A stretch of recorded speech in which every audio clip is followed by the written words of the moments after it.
And this all got spurred up because you sent me the Winston Cup points that doesn't matter for like, who gives a shit about that? The following is a production of Dirty Mo Media. What's up, guys? Welcome to Actions Detrimental. This episode is presented by our sponsor at the Birch Gold Group. Go give them a try at text Denny. No, is that right, Travis? Yeah, text Denny to 989898 to get your free info kit. We got plenty of off-track stuff this week. We've got, I went to Drake. We had Southside Speedway. We got a rodeo. We got AI mannequins. We got Texas track. We got all kinds of stuff to talk about. But you actually didn't make it to the track till Sunday this week. I went to a wedding on Saturday. I love putting you on the spot. So you went to a wedding? Were you in the wedding? No. Were you just attending? I was. You keep digging. Oh, you want me to keep going? You're the host. You can ask whatever questions you want. Oh, wow. Okay, this is great. So what's the latest Logitech equipment out right now? Oh. So who'd you go with? A friend from Logitech invited me to this wedding. You were kind enough to oblige. It was the first practice any track activity I missed in 5 years. I know, a long time. Did you have to ask Larson for permission too? No, just Denny because he's my to and from these races. Oh, I got you. I'm just you just use me. He's my for transportation, so I just had to make sure that I could get a ride back if I didn't get a ride out there. Okay, well that's good. I hope you had fun. We missed your photos of me on your iPhone 10. Those of you who don't know, Jared's, he does a lot of his work on his camera phone, and I just got the upgrade, and for myself, I went from an 11 to a 15 plus, so big shift there. What's yours? It's a 12. 12. Okay, but it'll soon be that 15 Pro Max. Yeah. Well, we missed you this weekend. It was hot as out there. You're acting like I wasn't there. I showed up on Sunday, I know, ready to go. But I know when you just show up for race day, it's like you're not really there. Plus, I missed your every. Jared can't. So those of you who don't know, Jared camps out at my bus. So every 5 minutes is door open, door closed. I'm trying to either sleep or concentrate on something. Here he comes in. Look, there he goes out. You have two choices. Would you rather me do that or just and then you never hear it again because the door just stays open the rest of the day? What do you have to go in and out for? Get things. I don't know. Computer things. That's all. No, that's not true because that's in the little banquette area. You got your spread out from one end of the bus to the other. So, it's all right there. Just be thankful when I did get there on Sunday. I had a 6:40 flight. We landed at 8 o'clock Central Time. Track's not open till 11. I did not enter the bus until you came out at 11:30 to go to your first appearance. Yeah. All right. Well, moving on from that, I hope you had a fun time. I was out there roasting my ass off during practice and qualifying. I heard it was upwards of 100 on Saturday. It was hot. Sunday was, I'm trying to think, maybe California practice or qualifying day years and years ago was probably the hottest temperature I felt at a racetrack outside the car. I'm not sure what it is, adrenaline or whatever, or what have you. I don't get in the car. Once I get in the car, I don't feel the heat much at all. It's a non-factor, certainly performance-wise. I just don't get bothered by heat that much generally. The team made me wear a cool shirt this week. I usually don't wear it unless it's over 90 degrees, but they insisted this week. I'm glad they had it for sure. It was once I got in the car, it was much better than standing on pit road. I was sweating. It's for sure the back to the ass sweat just kept going. And I'm like, all right, get me in this car so at least I can sit down and be a little more comfortable. Yeah, to the window, to the wall. Exactly right. So, off the track stuff, I guess I met the guy that took a picture of me that was on Reddit from the Drake concert. He was a super nice guy. So if you saw, I was calling my friend Nate, who had organized that ride, and he was in a suite. I was in a different set of seats. So me, my friend Charlie, Nate Conley, shout out to Nate Conley. He got us the tickets for Drake. Figured the least I could do is give him a shout out here because I didn't pay him for him. We got the tickets. It was a good concert. As soon as I told Taylor I was going to Drake, she was, jumping up. Oh my God. I want to go. And I'm just thinking, it's probably not appropriate. And after the concert, I'm like, whew, thank God it is not appropriate for children. But we did have, number one Gold Star grandmother who took her grandson. She was probably, I'm going to call it 75, and he was maybe 14, like 2 rows back, and she sat through the whole concert. She was on her phone because good thing, because there was some inappropriate floaties going through the arena. Very inappropriate floaties. Okay. And it was, Drake does what he does. He's playing to the women. It's a very good show for sure. I enjoy it. He's one of my favorites. So had to go. That was fun. And then, so then you see, me standing outside. We had just left there, and I met up with the driver, and then I'm calling my friend Nate, trying to figure out where he's at because he's coming from the other side of the arena. And so, that was a lot of fun. What do we do other than that? I didn't do much else last week. Just went to the shop, had some meetings, had normal NASCAR stuff. Not a whole lot. What did you make of these AI mannequins that were walking around Texas? Because that was a big conversation on the bus, on the flight home. Breaking news. I have new insider information that they are people. Oh, really? In costumes. Mm-hmm. Well, where did you hear that? Somebody. That really sucks, doesn't it? I know. But it does suck. The debate was, were these AI mannequins, were they costumes or were they really robots? Are you sure? I'm not sure. I'm telling you the source that I have says people in costumes. I had this person that's high up called them on the way to the airport right after the race. I'm like, I got to settle this debate. And so I called him. You didn't bring that up because you knew that would just open up another can of worms. Well, it was a serious debate on the plane whether these things were real or not. Right. And I looked at the back of their head when I walked by them because they had their hands out to do a fist bump for all the drivers after he's looking deep in his computer. And I saw the back of their head, and it was metal and air. I saw air where you normally would see skin or organs of a human. And I'm like, well, they're not real. Now, I did look at the hand of them, and on the hand there was a tattoo on kind of like the side palm. And so, and the hand did have veins, and it was just it was interesting. But I have to believe my source that says they're people in costumes.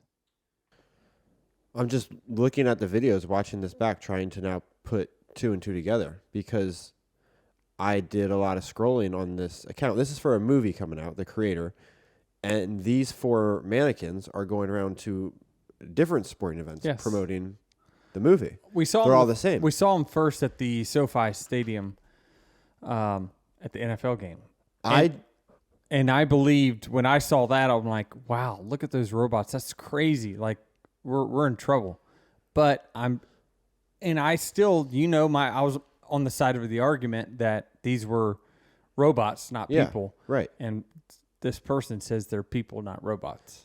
But in this video that Jerry Jordan took, when they're walking down pit road, like their arms are moving at the same time.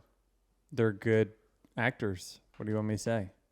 I guess. I just don't think it's that. I thought it was real because I don't think it's that far-fetched to think that this just goes into a person, something that looks like a person, right? We have wax figures. Just put this inside of a wax figure, and boom, you have that. And you would think that whoever the controller would be essentially just talking into a microphone that goes to the phone/person and right. says, But we didn't even see a video of these things talking. Go a little bit to the right. Like you could talk them through the motions. Right. But we also put your hand up for a fist bump. Like, yeah, it seems like you could tell it that. Yeah. I mean, you got to think that that's coming, right? Absolutely. That's why I saw these things and was not that shocked. It's like, oh yeah, they just made people looking iPhones. Well, it seems like you were shocked by this breaking news revelation that they were people. Yeah.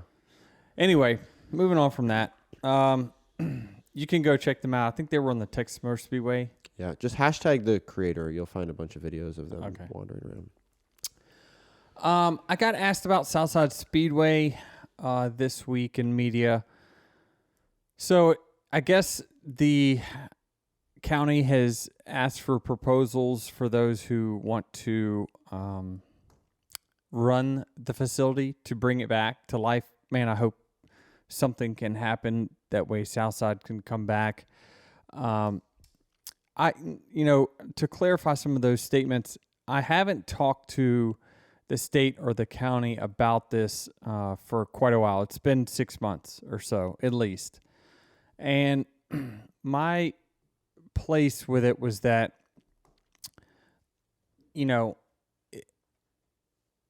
they bought it for a certain amount of money. The county did. I think it was, I don't even know. I don't even want to speculate at this point. But then, I said, well, I'll run it, but I need X amount of dollars to enhance the place. I mean, when I say enhance, we pretty much need to tear down everything and build new.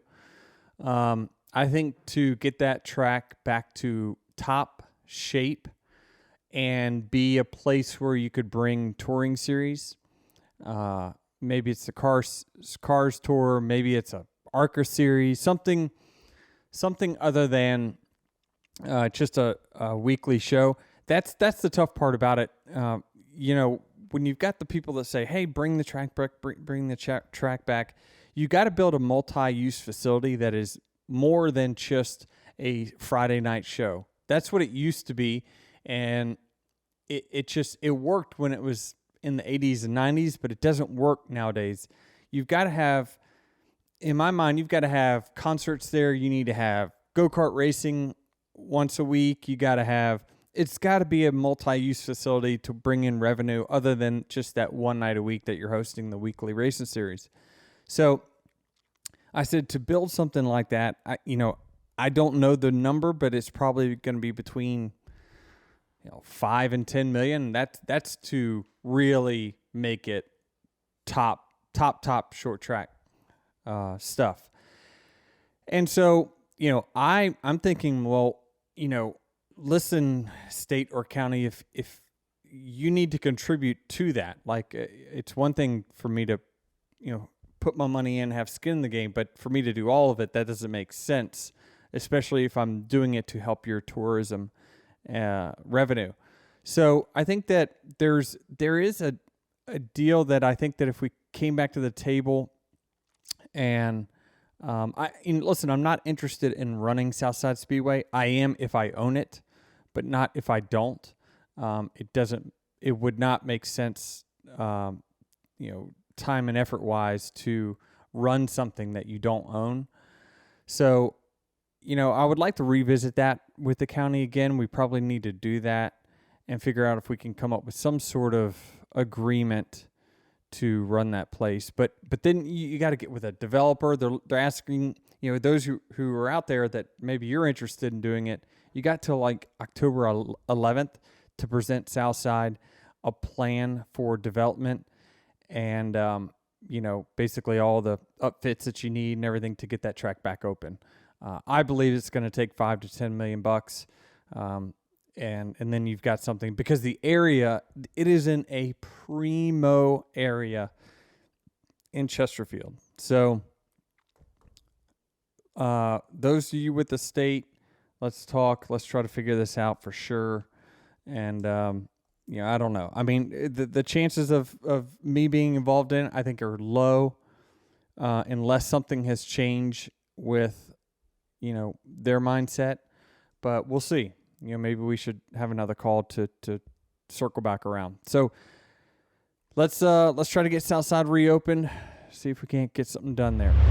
Experience the thrill of the racetrack like you're in the driver's seat with the DraftKings Sportsbook. Bet on your favorite racers and feel the rush of every overtake, pit stop, and victory like never before. Right now, new customers can turn $5 into $200 instantly in bonus bets. Bet 5 on anything to score big no matter what goes down on the track. Make sure to listen to Dirty Modo podcast each week before checking out the DraftKings Sportsbook app. With props, parlays, and more, there will be action to follow all race long. The racing action doesn't stop till the checkered flag drops. Download the DraftKings Sportsbook app now and join with code ACTIONS. New customers can bet $5 to get $200 instantly in bonus bets. That's code ACTIONS only on the DraftKings Sportsbook. The crown is yours.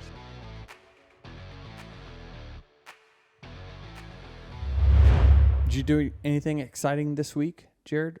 Anything off the track that else we need to... Besides what we already touched upon, trying to boost our viewership through a hot button relationship? No. Ooh, it's hot. It's hot. Well, I'm just Taylor Swift, Travis Kelce. Oh, hey. Yeah.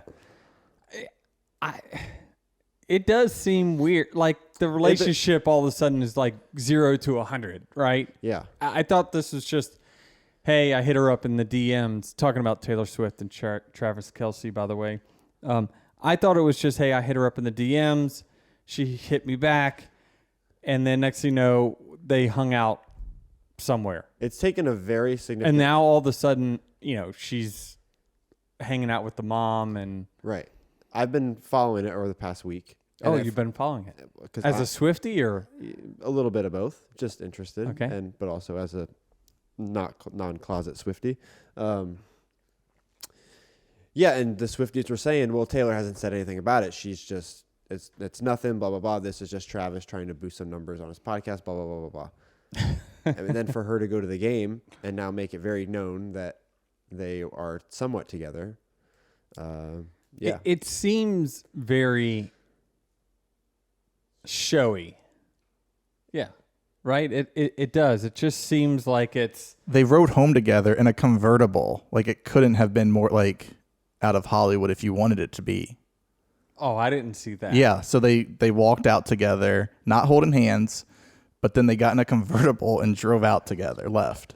I mean, I'm here for it, but it looks very Hollywoodish. I've said it for years. I think Taylor gets into these relationships for the music, and I'm all for it. Because she creates good music when she has dramatic relationships.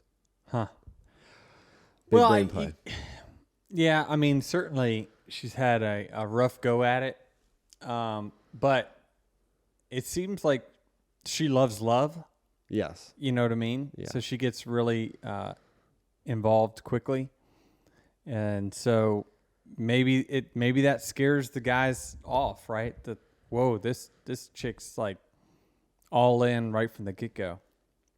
Well, I mean, but I wonder the same thing about Jennifer Aniston. How come she wasn't able to meet that one? Like, it's heartbreaking for me. I mean, seriously, like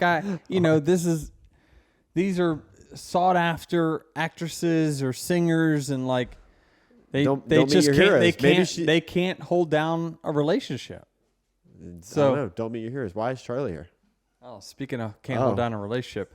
Anyway, what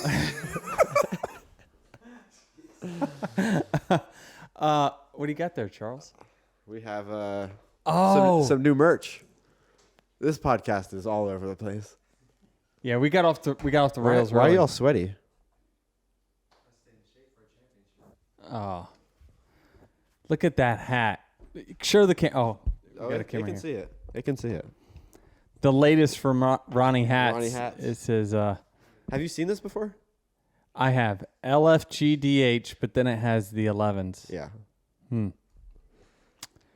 Maybe we'll check out the demand via online to see if we need to print these things out for the people. Oh, there's going to be demand. Okay. All right. There will be demand. I love it. Jared's going to wear it for the rest of the show. It's fantastic. So, all right, man, eventually we're going to get to the race.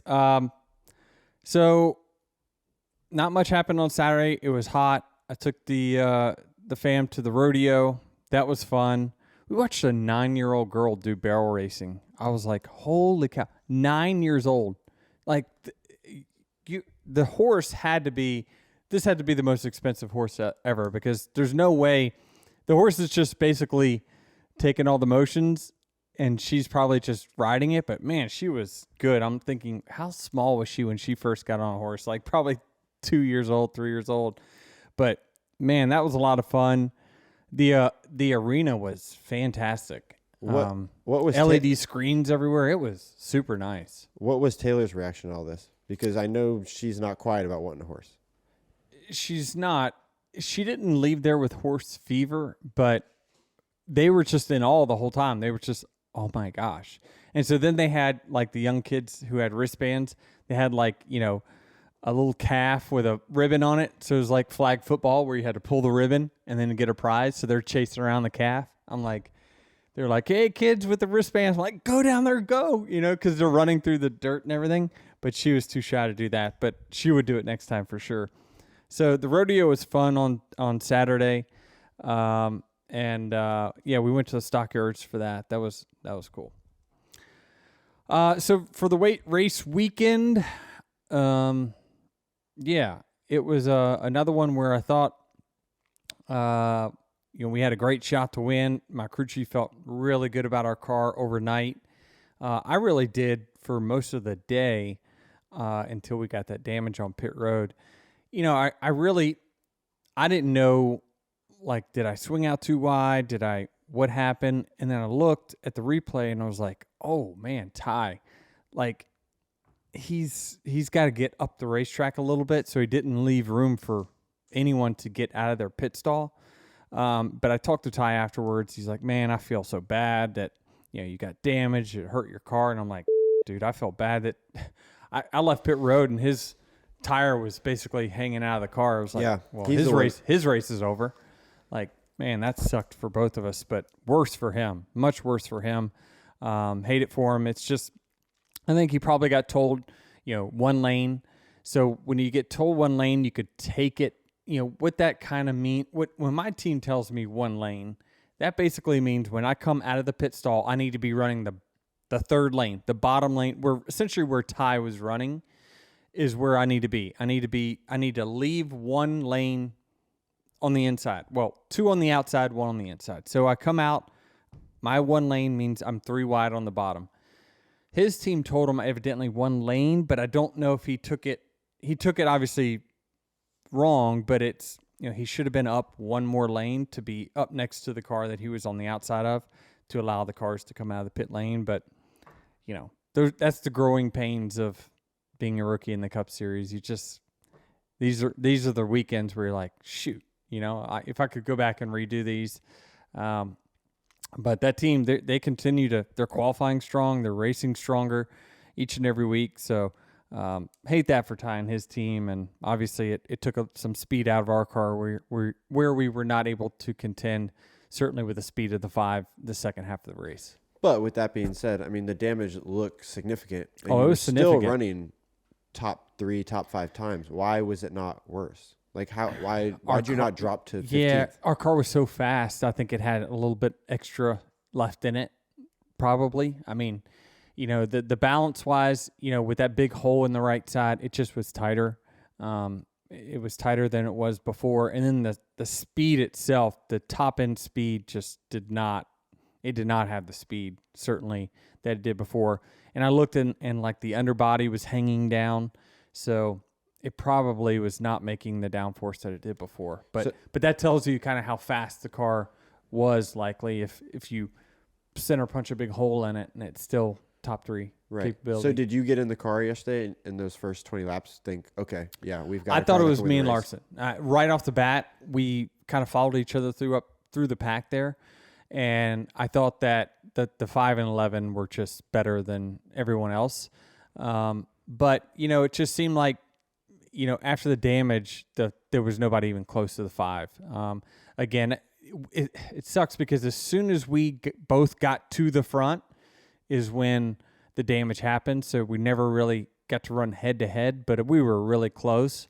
But once the 5 got clean air, he was hauling the mail. So I don't know if we had that kind of speed or not. It would have been close, but certainly would have loved to see how it played out. But yeah, it just seemed like we both were able to make moves on guys that others couldn't. Yeah.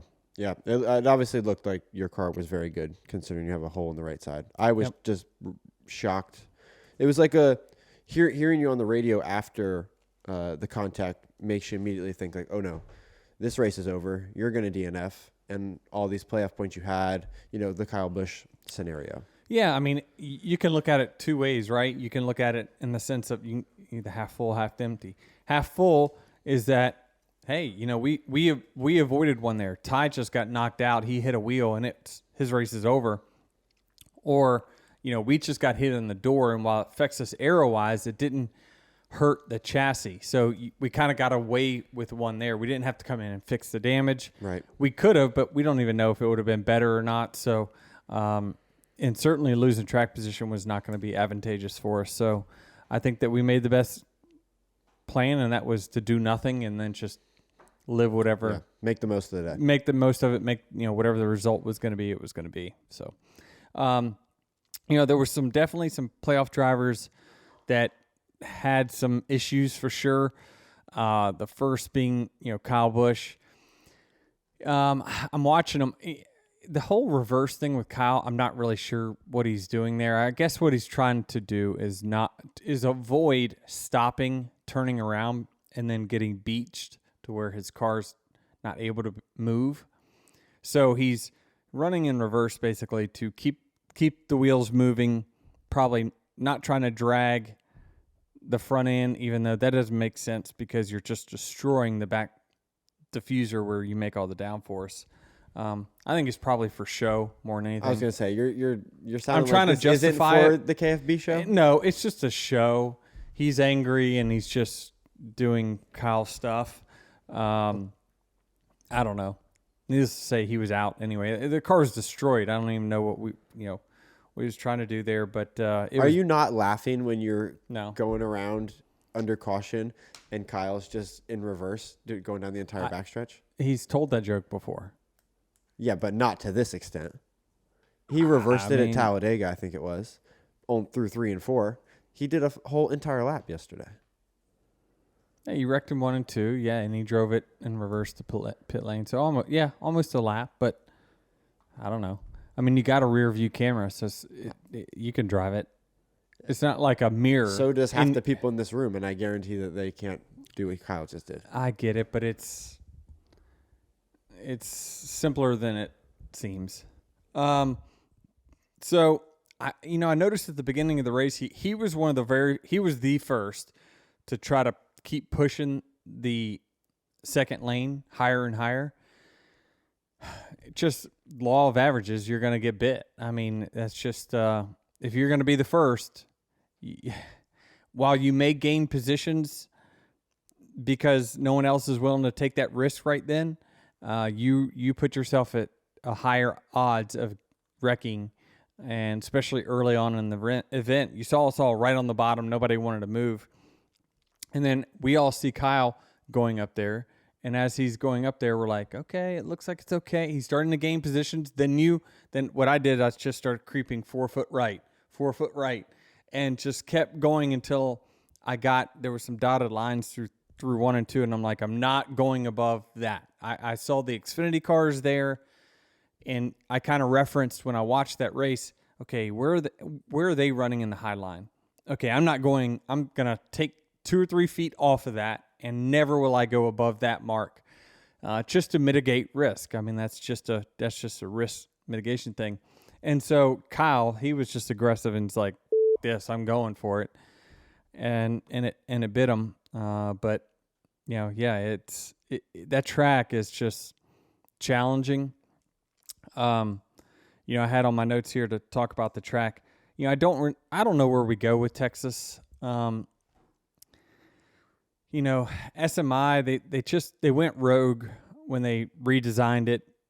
I don't know they really asked anybody about the redesign. They just did it. They've redesigned a lot of tracks that a lot of them we don't race anymore. But we just it's got this crap on the racetrack that is really hurting it. The redesign in 1 and 2, we've got 80 foot of racetrack up there. We never even touch it. So what's the point of making it that wide? And then the stuff, the PJ1 or the resin or whatever the hell we're running, it's just so slick that you can't even touch it. So I was saying in the media center that surely there's some sort of chemical that could wash this racetrack off. Like, right, whatever that is, there's got to be some sort of degreaser or something that will eat away at that PJ1 or resin to get it off the track. We got to get it off the track somehow.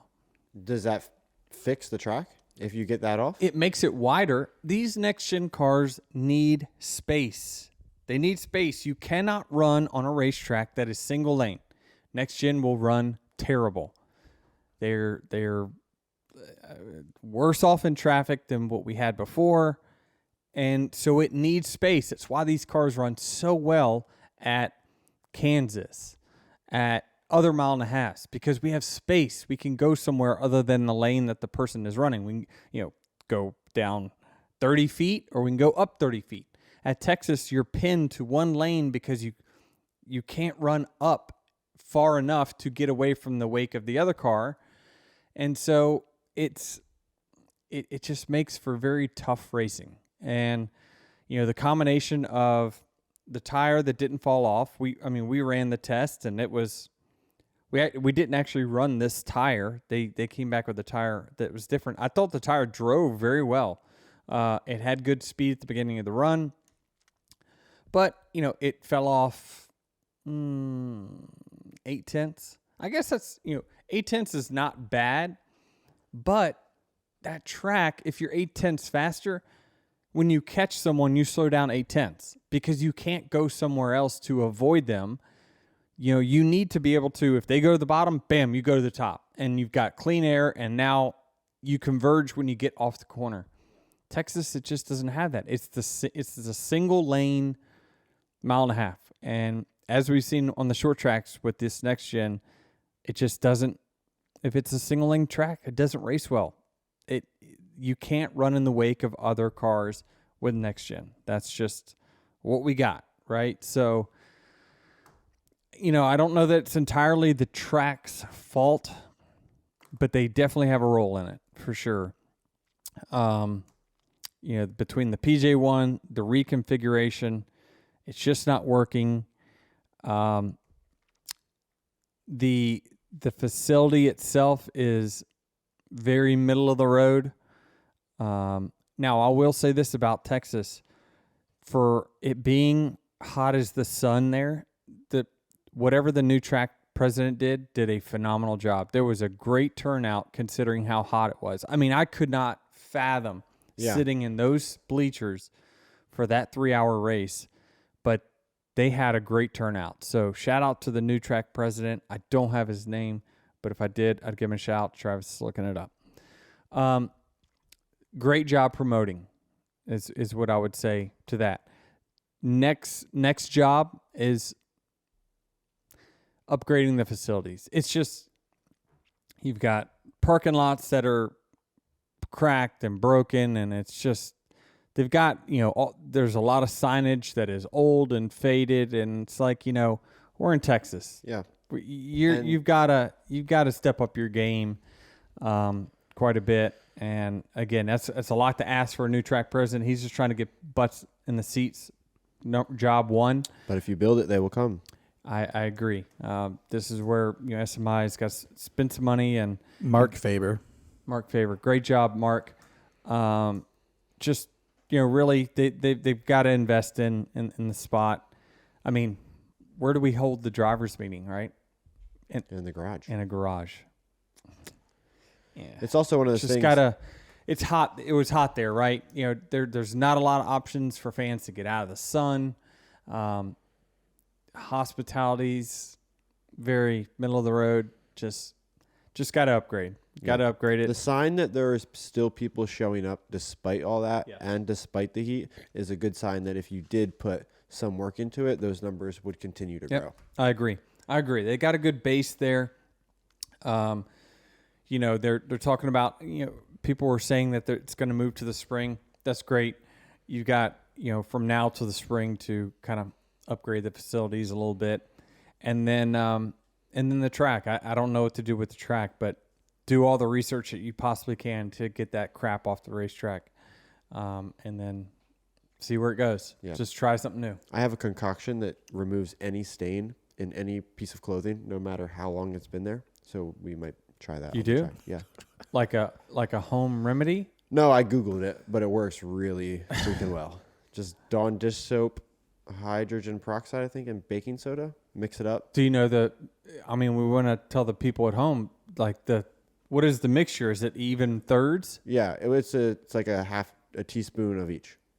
All right. Just mix it up in a bowl, take a toothbrush, and put it over. Hydrogen peroxide, Dawn dish soap, baking soda, and it's either hydrogen peroxide or vinegar. I don't know. Oh, that's a big. Just Google it and you'll find it.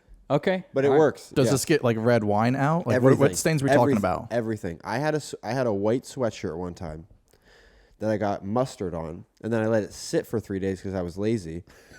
Washed it normally, put it in the dryer. It didn't come out. Charlie. Oh yeah, yeah, that's right. That's right. Charlie can vouch for me. Oh, you had a tux on and you got something on it? This was pre-awards banquet. Oh. Pre-awards banquet, Charlie had a stain. The restaurant. And it worked, right? The peroxide I found out is only for smell. You can take it out. Okay. Oh, peroxide now is only for smell. Charlie's mixing other. He put me on. Charlie, here. Get on the mic, Charlie. Oh, no. Oh, no. I can vouch for Jared. He put me onto this. It worked. But you're saying guy that is now all you natural don't guy need now. the peroxide because it's just for smell? The peroxide smell, so you can go. Or sorry, the peroxide is what you need. The baking soda you can take out. The peroxide and the dish soap. Oh, man. All right. It's good stuff, I'm telling you. Wow. Here we are, helping those at home get stains out. Anyone with kids. That's probably everyone. Does your paycheck stretch as far as it used to? Most likely it doesn't. But you can help hedge against inflation by diversifying your IRA or 401k into gold. It's an asset that has stood the test of time. Birch Gold Group has helped tens of thousands of Americans protect their retirement savings with physical precious metals. Now you can too. Get a free info kit on gold right now by texting the word Denny to 989898. Fill out a brief form, then speak to one of their representatives so they can personalize your free no-obligation kit. When you place an order by October 31st, Birch Gold Group will send you a free gift card to the Dirty Mo Media and Junior Motorsports online store worth up to $500. Buy Actions Detrimental merch, use race gear, autographed collectibles, shirts, hats, and more. But you can only get this gift card by texting Denny to the number 989898, filling out a brief form, speaking to one of their representatives, and then buying from Birch Gold Group by October 31st. With an A+ rating with the Better Business Bureau, you're in good hands with Birch Gold. Get started now by texting Denny to 989898. The race, we had Kyle crashing. Who else? I mean, Blaney, he got caught up in a late race crash. He sped. No wonder he sped. He was pushing me down pit lane. Like the stop where he got busted for speeding, he is literally shoving me back down pit lane. And I'm like, no, sir. I'm running what I feel comfortable running for speed. Like, I am not going to blow my track position today by pushing my lights all the way to max. Yeah. So He was pushing me, and it's interesting. I need to know where he sped because there was a section. It was probably section 3 or 4 on pit road where he was, aggressive on my bumper, and I'm looking down at my lights, and I'm like, nah, I'm good. I'm good where I'm at. And so he got busted for speeding, and so I had a little chuckle in the car. If he was speeding and was pushing you, could you also get caught for speeding? Absolutely. Yeah. Yeah. I wonder if we could. I'm just thinking outside the box here. Like, could you get a teammate to shove someone down pit lane and get a pit road speeding penalty? Yeah. Like at Phoenix, team orders. Yo, see him, shove him. I wonder if NASCAR would see that and say that it's, you were forced into the situation. If they saw it. They didn't see me spinning down in the grass last year, so I don't know if they're gonna see that. So the race was pretty straightforward. The 5 had the dominant car once he got out front. It looked like he was cruising, and then JJ Yaley spins out and causes a late caution, and then all hell breaks loose. The dominant car then gets. I saw a tweet by Jeff Gluck. I got to read it, because I sent him a message when I saw it. It says, a JJ Yaley spin leads to a restart in which the dominant car loses his air and crashes and is now below the cut line. The cut line is the points as they run. What a turn of events. And I just texted him, quintessential NASCAR. Like, that is our sport, right? Of like, he had nothing to do with it. JJ Yaley spins out, and then it's turned on its head. And by the way, that's likely how we will determine a champion as well. Happened last year. Or 2 years ago. Yeah, it's same thing, right? I think it was actually the 15 car. Same. It was. At Phoenix that crashed when me and Martin were battling. Yep. So he replied to that, just saying basically he's like, sorry, Jeff, reading our text. He says, well, there was a time when I used to get so angry over this kind of stuff and hate how they would want a system where the best are intentionally and not rewarded for being great. But now I'm just sadly resigned to it. It's kind of depressing. But hey, it's entertainment. For what it's worth, I know someone who said the exact same thing in the moment that was not named Jeff Gluck.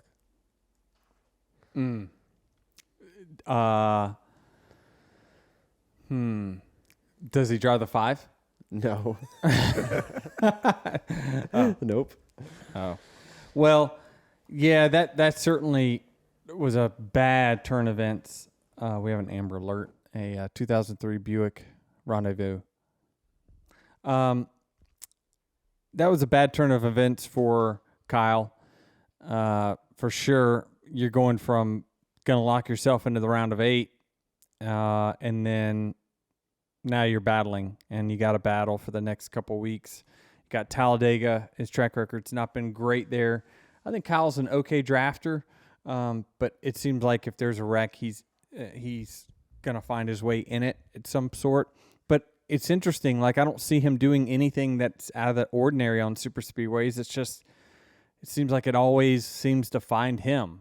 He doesn't really start the wrecks. It just kind of, he's right in the middle of it somehow. So he's just had bad luck. Eventually, you would think over your career, these things get evened out. I know that my results on speedways didn't start getting better till 8 years in. It was a long time. So now I had a spotter change and whatnot during that course. But this weekend's going to be kind of crazy when it comes to all these guys that are somewhat around the bubble. But to kind of talk more about Texas, you then have William Byron now and Bubba Wallace pick up the pieces from, let's break down the Larson wreck. He was definitely, and I think Kyle said it correctly in his interview when he said, I was trying to take all the space I could on entry, get a big wide swing into the corner, and I just should have left more space. Certainly from what I see, I agree with that. Kyle will definitely try to use all the space on entry if you're on the outside of him. And, to kind of, there's twofold things that it does. A is he's trying to dump air on your left rear of your car, which makes your car a little bit more unstable as it enters the corner, and it increases his arc, which is trajectory into the corner, and it gives him a better angle to then go clear you. And he got too close. He just ran up the racetrack too much. In that situation too, at the end of the race, you're going to have two guys running up front that neither one of them are going to hit their braking points or throttle points. Like, they're both going to just drive in extremely deep, trying to clear one another. So likely they were on the edge of out of control anyway because they were entering the corner so quickly. But what this did, it spun Kyle out, and he had a bad day. So then you got to restart, and I was watching the restart, and I see Bubba choosing the outside, and I'm like, ugh. I didn't necessarily, especially in the moment, agree with that call, because even though you got the lead that way, I just think that the power position on restarts has changed. It's now on the bottom. The bottom is the power position. It's definitely the lane with the most grip through 3 and 4, on restarts especially. I just don't think giving someone else the ability to run you up was a good idea, at least. But this is on, there were multiple. There was restarts. multiple. The first one he cleared and was. I get it. Yeah. But had he cleared because he got a good jump. Right. But if you don't get the good jump and you aren't able to clear on the straightaway, he's then going to have to battle that 14 car, which he ended up having to do on a later restart. And now he's at the mercy of the 14 car because he can't run the bottom. The 14 has the liberty to just use more racetrack.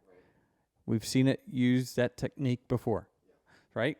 So I think that it was just a tough position for him to be in. I don't know. I think he started the race on the bottom. He also cleared. So I don't know. I mean, certainly hindsight, we're Monday morning quarterbacking this thing, and it's always an easy call on the next day.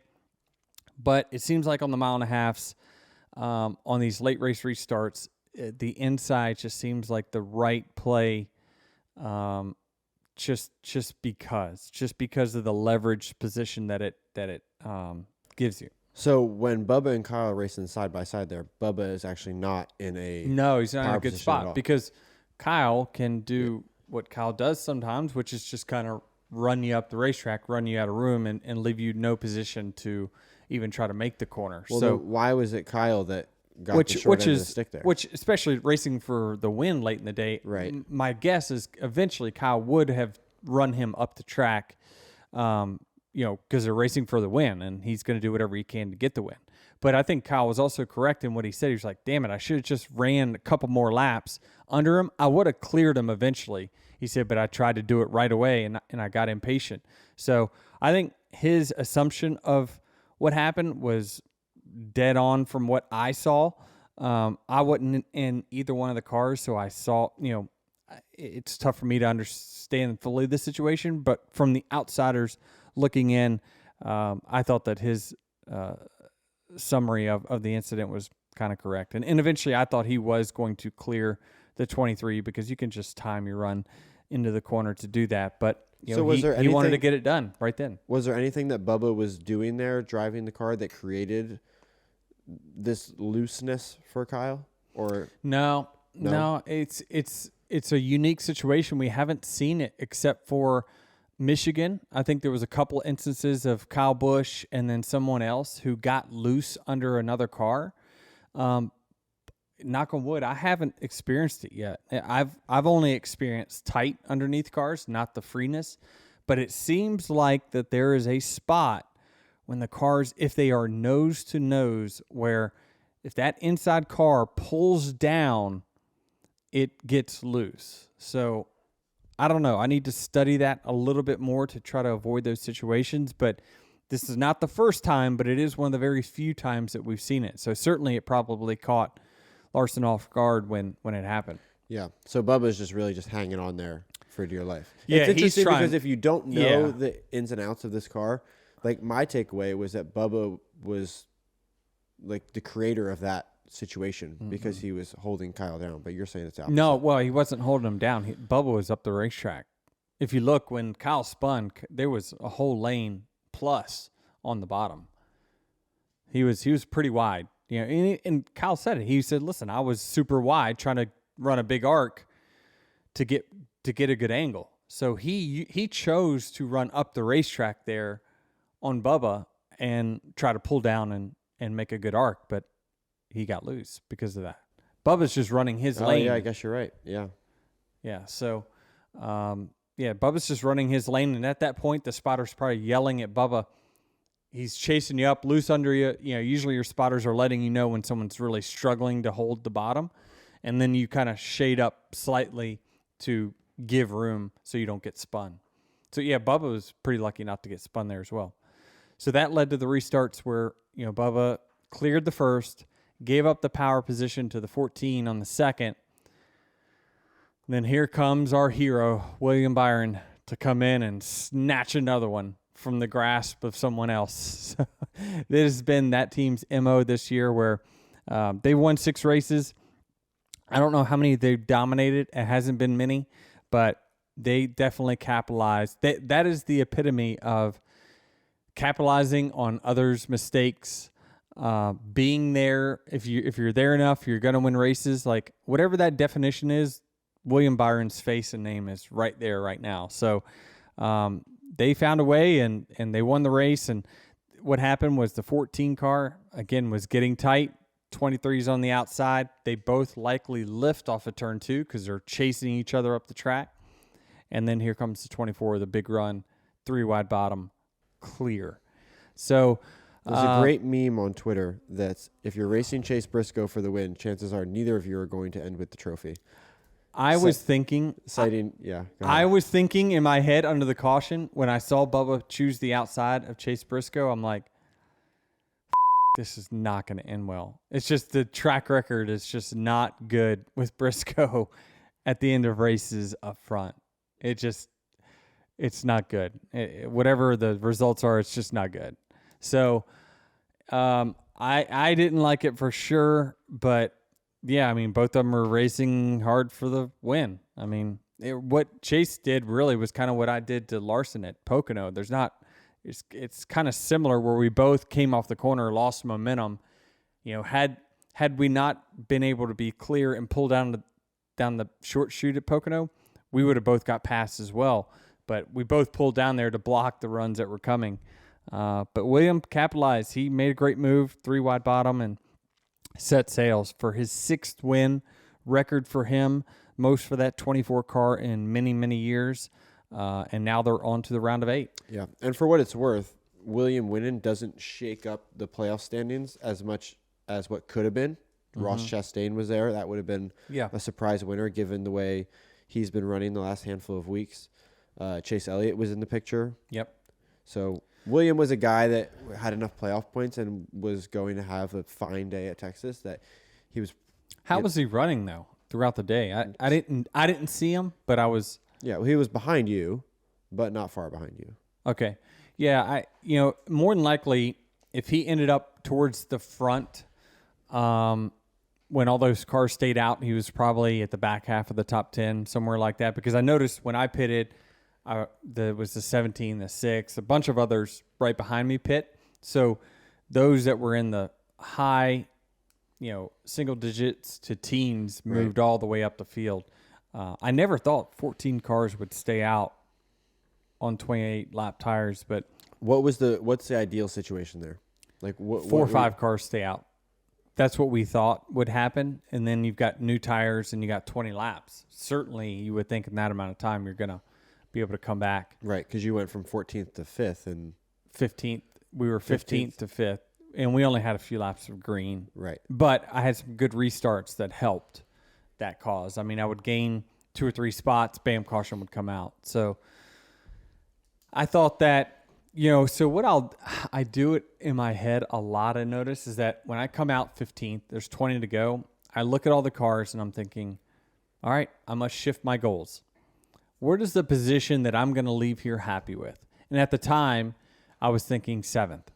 7th was my number that if I can get back to 7th, that we made something of this call.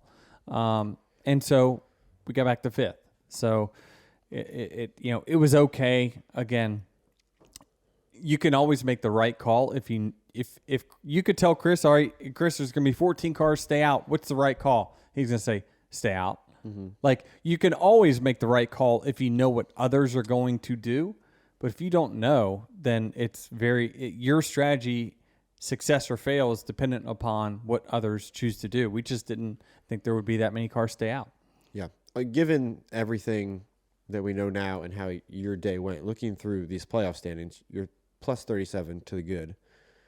You got to feel pretty good going into Talladega that if you can get through there cleanly, that you'll more or less lock yourself into the round of 8. Don't see your early calling. This is Rick Allen. How? If you go to Talladega and have a clean day and finish the race. I know, but you're just like, oh, but you're it's given. You're just going to go to Talladega and have a nice solid day. No, I didn't say you're going to. I said if you leave Talladega with a 11th place finish and a clean car, you will probably be 11th and a clean car. Let me think about this. Would I take that right now and not run the race? Do I get any stage points? For the sake of argument, no, you don't. Not good enough. How? Wouldn't take it. There's gonna be other guys on this list that are not going to finish the race. I know, but I just have to assume others will get stage points. So then I need to race for stage points, and then if they get caught in a wreck, I'm caught in the wreck. All right, you get. I try to play the odds. I'm trying to play that. I need to keep my gap over the bubble. So if I need to put myself around the bubble cars, that way if they're in a wreck, I'm in a wreck. Right. You know what I mean? That way it keeps my gap to them. Yep. Right? I don't know. I'm just playing through this in my head. I'm likely to run the race totally different. But 11th with no stage points, would I take that and not race? No. All right, what about 4 stage points? Yeah, it's not enough. Now, how about this? Would I take my gap over the bubble right now? Going into the Roval? Yes. Well, of course. You're 37 points up. That's what you're saying, Well, if right? I run 11th with no stage points, I'm likely going to lose to the bubble. Right. You may come out of Talladega plus 25. Yeah, that's not great. It's pretty good. I know it's pretty good, but it's not great. That would put you probably in the top 4. That means if the other guys score a bunch of stage points, I don't at the Roval. I run 20th. They run 6th. I'm out. You're making way too many. You also have to assume that a driver below could win Talladega or the Roval too. I understand. But when we go into the Roval, there's going to be at least 2 drivers who are, I think, this is what I think, there's going to be at least 2 drivers that are in must-win scenarios, and anyone who is in the top 4 in points is going to be feeling pretty good that if they can just have an average day, they'll be all right. Yeah, I mean, let's just leave Talladega with the same gap I've got. I'll feel pretty good. Yeah, that would be phenomenal. Phenomenal, absolutely. But I'm going to need to do better than 11th with no stage points, I think, to do that. Is Coke Zero Sugar the best Coke ever? I know that's a bold question, but it's got that irresistible taste to back it up. Well, when you've got an irresistible match like zero sugar and 0 calories, something sensational is bound to happen. It's like when me and my co-host Jared team up to make a podcast. It's too bad you can't taste with your ears because Coke Zero Sugar tastes so amazing, it's hard to put it into words. But hey, that's my job, at least on Mondays. You have to taste it for yourself. Coke Zero Sugar, the best Coke ever. So, I'm 37. You got Busher plus 22, Bell 20, Truex 19, Chastain 12. Chastain, man, the dude just keeps making chicken salad out of chicken most weeks. I mean, he does. I'm not saying his car's chicken, but like how they're wherever they're at. Yeah, like they're optimizing their day. Well, he had a big issue. He had a big issue yesterday too with his car. Yeah, he said something about the throttle position sensor or something went out. He stalled on one of the pit stops. I'm not sure if that was related to that.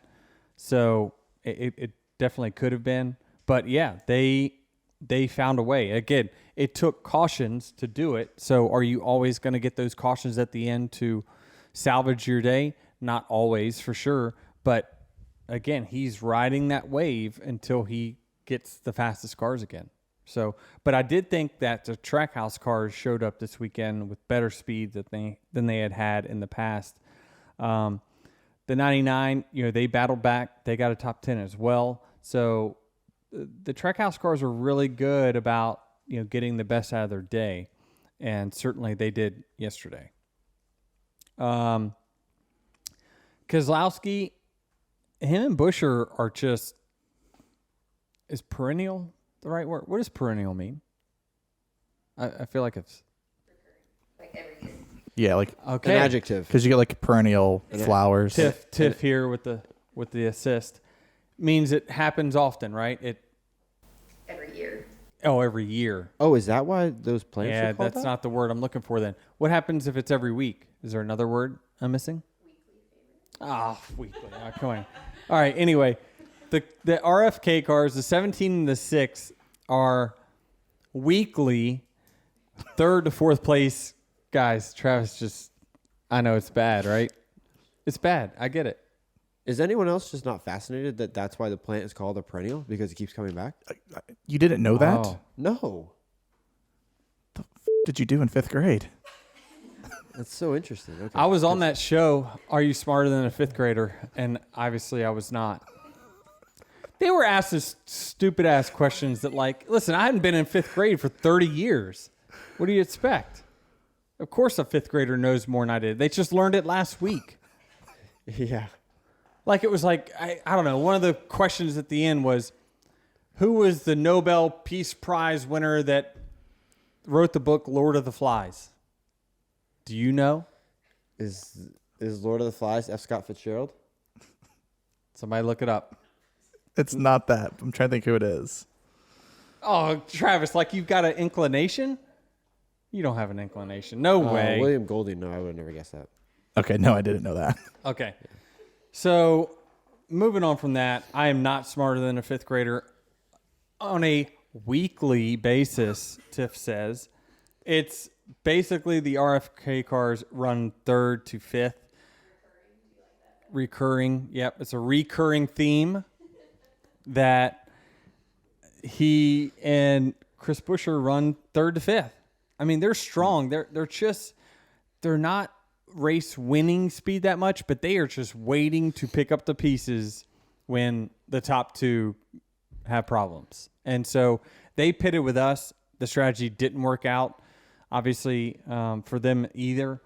Brad finished 7th, so he was the better end of it, but I think Chris Buescher got in one of those incidences and it messed him up. But they're strong. They're super strong and putting themselves up front every week.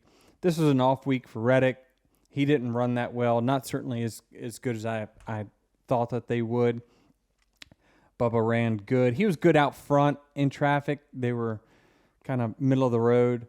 Again, it just didn't look like they had the speed, the all-out speed. Because even when they were up front, they weren't able to do what Larson did, and that was pull away from the pack. When you're up front leading, you should be able to just walk the dog.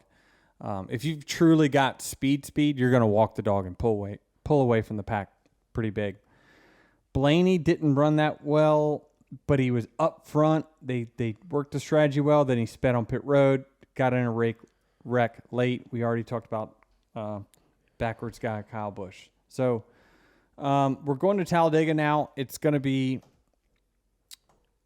I don't know. I thought Daytona would be a show. It didn't really turn out to be as much, but I guess I'll call it this week another show. I have a question. If you're Bubba Wallace and you had the opportunity to win this race and you didn't, but now given the point standings, you got to feel pretty damn good about the way Texas played out for you.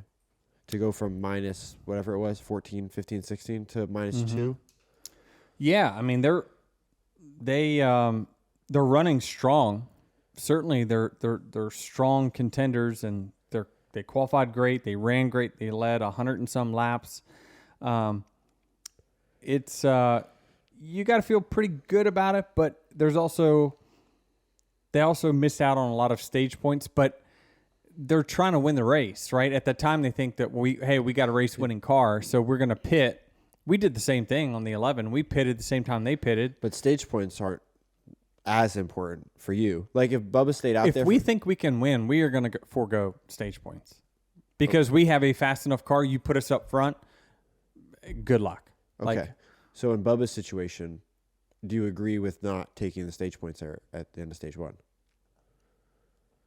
Knowing that for you, you have a point buffer, right, for how well you ran in the regular season. You don't necessarily need those stage points. Whereas if Bubba doesn't win the race and he gives up those, I think the call is right. I think the call of pitting was the right call for him because they were at the time leading the race, and they think that we're going to pit. We're going to try to salvage. He's a great on restarts, so we're going to try to salvage, get back to the top 10, get 1 or 2. Everyone in front of us is going to pit. They didn't, by the way. And then we'll regain the lead and then go right back to where we were, up front. And then we're going to be a tough contender to win this race. But it didn't necessarily work out that way. But it didn't matter at the end because he still was in control, regardless of the strategy they played, which it was, in my opinion, the right one. They still found themselves with a shot to win the race at the end. Right? Okay. So, then they don't have to worry about 8 points anymore. They just move on to the next round. Sure. This is an important race. Like we said it before, Texas is like, in my opinion, the most crucial race of these playoffs because the next 2 is the nervous ones. Like everyone's nervous now because of Talladega. How am I going to end up? We're even debating, Denny, would you take an 11th place finish? Like talk about setting a low bar. But I thought about it. That's how unpredictable it is. So this was a crucial race. Everyone wanted to maximize their points day at this track because of, the next 2 are just very iffy. Yeah. I'm just wondering if you were Bubba going into this race and you were would think told that you're going to go from minus whatever it was, 14, 15, 16 to minus 2. Yep. You should take it. Yep. They should be happy with the weekend. No doubt. Per chopper. So I guess consider your source, but a 16 seed has never moved on to the round of 8.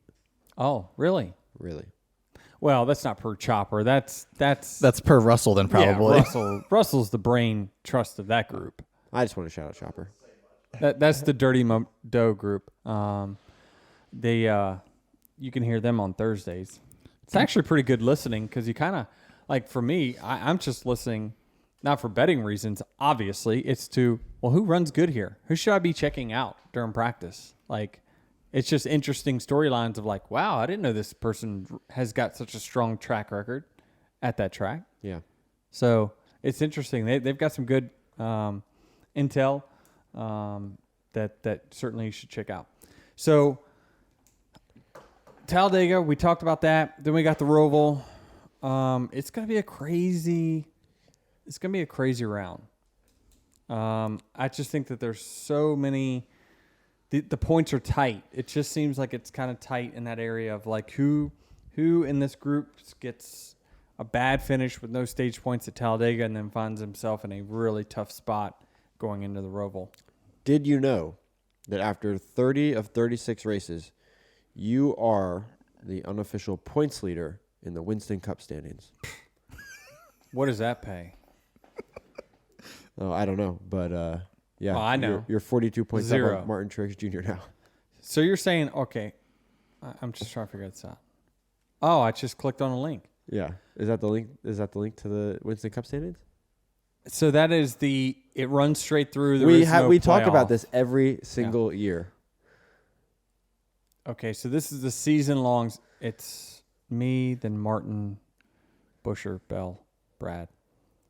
Minus 42, minus 44. But this is like, doesn't winning get you like 185 points or something? So it's, I don't know. The points I just are pretty know tight. That around this time every year, you bring up, well, if they never changed the points structure from years ago, I'd have like 5 championships. If they actually crown the real champion? Yeah, you have like 5 of these things. I don't know about that. I don't think they should do season long. I I would love, again, we talked about this late last year. If you're going to crown a champion, I just disagree with doing it during 1 week. Like, that's just, what is the significance? Winning one race should not mean that you're the champion. Winning, if you got the sample size just needs to be bigger. I think I said move it back to 12 guys. 12 weeks, 12 guys, right? Is that 12 weeks, 12 guys? No, maybe it's 11 weeks. I'm not sure. But I said if you're going to do a 3-race season, do it the entire way. So the Final Four has 3 races to determine the champion at different tracks. Like, because we're just thinking about, what we're going to talk about in all the media is like, well, who runs good at Phoenix? That's who your champion's going to be. Whoever's good at that track. Well, we run all kinds of tracks throughout the year. If you put it at a Homestead, there's going to be a clear favorite. If you put it at a road course, there'll be a clear favorite. So it's just, when you deal with other sports, they don't change the size of the field. They don't change the arena on a basketball. It's always the same. The hoops are the same. Everything is the same. It's just you go to a different area. In our sport, it's like, well, does your team run well at that track? Well, wouldn't that be like home field advantage? No, because the court is still the same. It's just the audience. And by the way, there's ball and strikes called made at a home field or home court advantage. There's no question.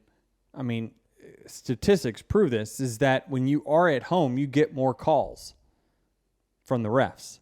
So the fans make a uproar of some sort, and next thing you know, you got the umpire throwing the flag because he feels like, oh, what did I miss?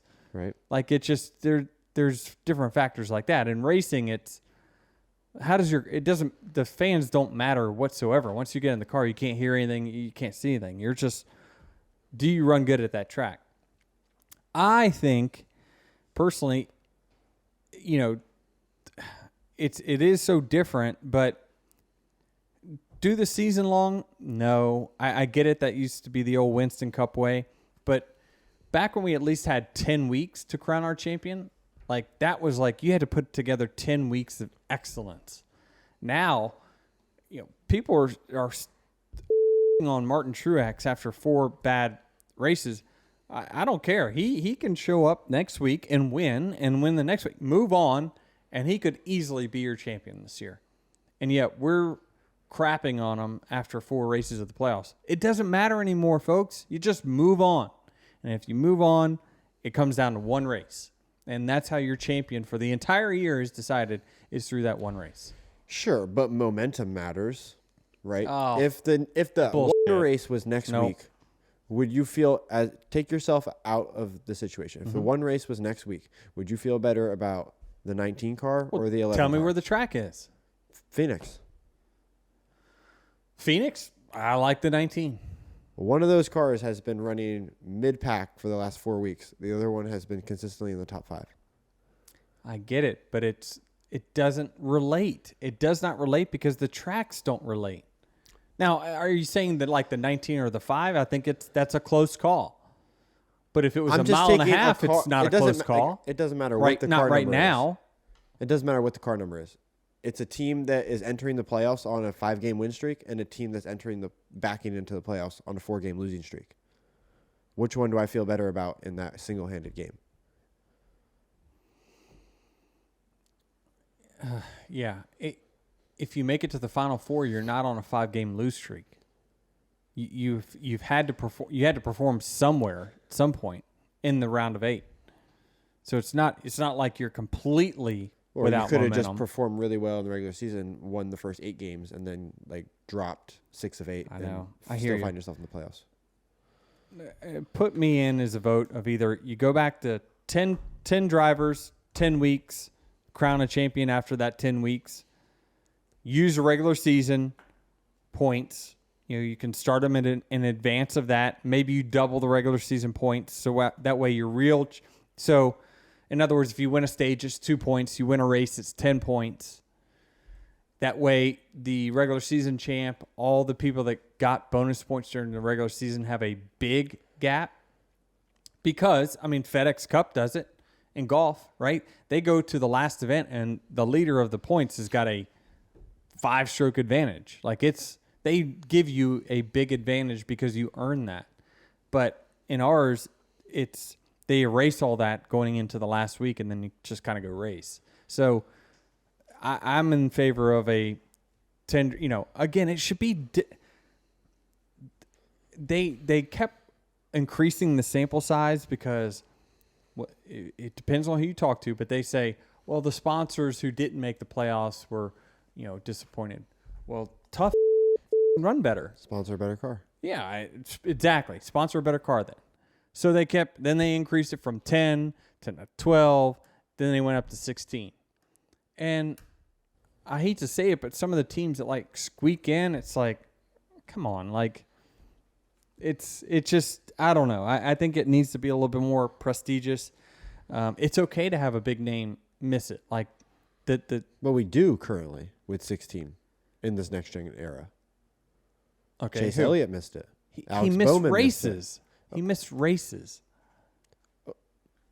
His car is in. So that tells you that. I guess you're right. That means he was good enough this year. Chase Elliott was good enough to make the playoffs. His car, I don't know. did. I think we have enough competitive cars now in the next gen era that 12 would be wild, but it's almost half the field, Jared. I understand, but more than half the field now is competitive. Half the teams in the league make the playoffs. Half the teams. I mean, come on. Might as well just say everyone makes it. In the NBA, half the teams do make the playoffs. All right, I hear your point. I hear you. I validate what you're saying. I think it's fine the way it is. The one race. I mean, are you really going to change it again? Realistically, probably not. I'm just saying I think it's interesting that it's what you're doing now. Nothing matters except for the last race, and so if you win a championship, it just means that you won a race. It doesn't mean that you were the best through the season. It just means you won a race. Yeah. You just hope that the guy who wins that race is the one you would have picked for the champion. Yeah. So, I mean, I think that there's a couple ways that I'd like to see it change. This can happen well after my career's over, but 10 drivers, 10 weeks. Or you just have, if you have your 16 drivers, 10 weeks. Give us a big enough sample size. It's the reason that NASCAR pays the charters based off of a running average of finishes over the year. Like they don't reward it just off of one race. Like there's a reason that you always gather a bigger sample size is because the more data points that you have, the more, what's the word? I want to say this right, but it's the better the results are showing the truth. I'm not saying that right, but the more data, the more true the sample size is, and the truer the champ. Yeah. So, I think it should be 10 weeks. Add up all the points, double all the bonus points during the regular season, or if you want to keep the points as it is, at least the Final Four should have 3 races to figure it out. 3 races to figure it out. You've then got 3 championship races, and you go to venues that perhaps are maybe a little different. Put a mile and a half in there. Put a true short track in there. Run Phoenix in there. Next thing you know, you've gathered enough data points to really pinpoint this guy was our best. But in the one race, the reason I say this is because, no offense to J.J. Aley, but he just changed the outcome of Kyle Larson's finish. And that's not right for them, right? And it easily could happen in the final race. We know because it has happened. Carl Edwards got out of a championship because of a caution late. Martin Truex or myself out of a championship because of, I think it was the same 15 car broke something at the end of Phoenix 2 years ago. I think it was our friend of the show, Garrett Smithley. I mean, it's not his fault. He didn't put the car together. I know. But I'm saying that it's very Mickey Mouse when you do it in such a small sample size. They're trying to fabricate a Game 7 moment instead of just, you know what, Game 7 is special because it is Game 7. Yeah. It doesn't happen every series. I just don't think you can change it now. that you've committed. You're not going to change it now. I'm saying in the future. Let's think about it, right? Got it. So we know what we all are doing now. We know the format.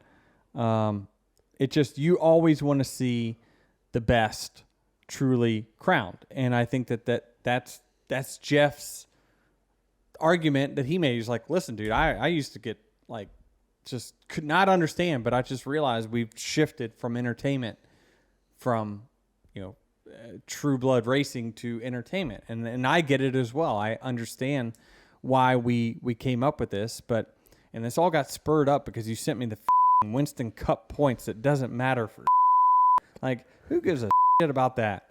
All it says is that basically over the course of the year so far, it's literally a conversation that's had at this time every year. Not like a serious conversation. Well, you know why? But because you always point it out. It's a perennial conversation. They know it's Mickey Mouse. This system is Mickey Mouse. That's why. That's why we have this conversation every single year. And so, it is what it is. And we have to, these are the rules in which we play by and which we strategize around. So anyway, moving on from that, let's wrap this up. I have one Dear Denny for you. Oh, okay. Okay. This comes from Tyler TW Stone 95. I know traditionally AC isn't used because of weight, power reduction, fuel mileage, and teams figured that out early on. Now that there is so much regulation, has there been any discussion between NASCAR teams and drivers about adding it back? I'm not saying it should be 65 in the car, but 4 hours of 120, 130 seems risky. If everyone was mandated to have it, wouldn't the competitive disadvantage be equal? You fucking lost me. I don't even know what you're talking about. What are you talking about? Say that again. Let me start over. You got my attention now. This is typical Denny. I know. I didn't hear the first sentence and it threw me off. Go ahead. Go. Traditionally, AC, air conditioning, isn't used because of many factors. Mm-hmm. Now that there is so much regulation, has there been any discussion about adding it back? Because it seems like 4 hours of 120, 130 degrees seems a bit risky. If everyone was mandated to have it, wouldn't the competitive disadvantage be equal? Good question. Very good question. Who sent that? Tyler, TW Stone 95. Okay. It is a good question. Now, it's not as big of a competitive disadvantage in the next gen because the next gen car is just generally heavier than what we had in the Gen 6 car. And now the units are a little bit more efficient. They're not as heavy. Everyone this weekend ran it because honestly, if you have a driver that is not 100%, that far outweighs the deficit that you'll have versus the amount of weight that you have to put in your car. Nowadays, you run whatever makes the driver most comfortable. You do not, very seldom do you not put in an AC or a cool shirt or whatever because it's a competitive disadvantage. You just learn that a driver at 100% is worth more speed than a car that is 0.0005 faster. Like it just, that is just typically the case. But teams always look for any advantage that they possibly can. Short tracks is maybe a bigger factor. The bigger the racetrack, the less the weight matters. So generally speaking, the shorter the track, the more we will really start to beat up every couple pounds here and there. But when it comes to drivers and their comfort with heat, you won't find any of them this weekend that do not have all the necessary tools that they needed to stay cool. But like proper AC unit in the car that you can set your temperature to. Is that what you're asking? I think that's what the question was. Yeah. No, I think in the broadcast they were talking about how it was like an either or with like the cool suit or some sort of AC with the helmet or something. I'm not sure if that's accurate. There's two different units that we use to cool ourselves. There's a cool shirt. So it's essentially a shirt that's got a bunch of tubes running through it and a liquid that basically stays cool throughout the race. So it cools your core temperature. And what we've seen through data is that it cools your interior core temperature about a degree.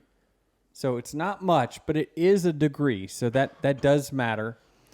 I don't run a cool shirt that often. Usually if it's only 90 or above, like we talked about earlier, just simply for the comfort for me, I just feel like it's very binding. You have to run long sleeves on it. It's just very binding from my standpoint.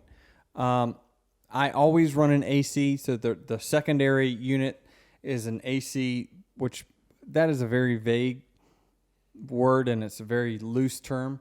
It basically just cools the outside temperature, let's just call it, or the interior temperature, 30 degrees. So both of it's using the interior temperature to pull air from and then regulate it and then cool it down, put it in your body or your head. I can tell you this weekend under caution, it was smoldering hot. Under green conditions, when I got a little bit of air blowing into the car and it's circulating and then it's using that air to pull and then cool it, much more comfortable. But under caution, I have to shut everything off because the interior of the car heat soaks. And you'll notice that they probably were showing the temperature of the interior of cars throughout the day. They're going to show it during caution because it's the hottest by far under caution versus under green. We'll wrap this up. I got one review here from Dirt to Kev, and they say, I'll preface my review with this. I'm a Kyle Busch fan, and when he was at JGR, I wasn't much of a DH fan. Regardless of him leaving JGR or not, this podcast has made me a big Denny fan. You, Jared, and Travis kill it every week. You are well-spoken and knowledgeable, and your explanation about the technical aspect of NASCAR is excellent. Putting my Kyle Busch fandom aside, I hope you win a championship this year. Wow, that is... Speaking of technical, and that was a well put together review right there by, who is it? Dirt to Kev? Dirt to Kev. Dirt to Kev. Thank you for the review. We'll continue to read these out at the end of the podcast each week. Thanks. Hey, I don't mind you being a Kyle Busch fan. Kyle's a great dude. Enjoyed being his teammate for many, many years. So I appreciate y'all tuning in. Make sure you rate, review us, all that stuff. Help me out here, Jared. Rate, review, follow at Dirty Mo Media, at Denny Hamlin, at Jared D. Allen, and then don't forget Las Vegas. You got the Dirty Mo experience coming up. Oh, great. Sounds good. And, good luck to you and your future endeavors there, Jared. We'll close it out with that. All right.